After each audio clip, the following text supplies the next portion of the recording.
Fire extinguishers. A fire extinguisher is an active fire protection device used to extinguish or control small fires, often in emergency situations. Typically, a fire extinguisher consists of a hand-held cylindrical pressure vessel containing an agent which can be discharged to extinguish a fire.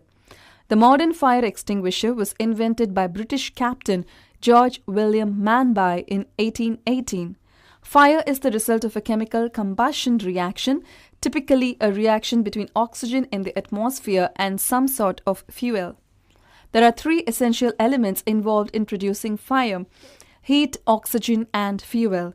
To put a fire out, you need to effectively remove one of these elements. Fire extinguishers are designed to remove at least one of these elements so that a fire will die out. A fire extinguisher is quite like a giant aerosol can, often with two different substances inside. One of them is a solid, liquid, or gas substance for fighting the fire. The other one is called a propellant and is a pressurized chemical that makes the firefighting substance come out when you press the extinguisher handle. When you depress a lever at the top of the cylinder, the material is expelled by high pressure.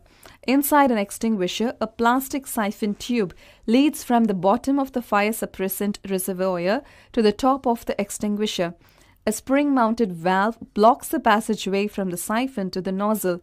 At the top of the cylinder, there is a small cylinder filled with compressed gas, liquid carbon dioxide, for example. A release valve keeps the compressed gas from escaping. To use the extinguisher, you pull out the safety pin and depress the operating lever.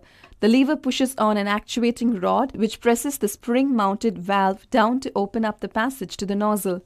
The bottom of the actuating rod has a sharp point which pierces the gas cylinder release valve. The compressed gas escapes, applying downward pressure on the fire suppressant material. This drives the material up the siphon and out the nozzle with considerable force. The proper way to use the extinguisher is to aim it directly at the fuel rather than the flames themselves and move the stream with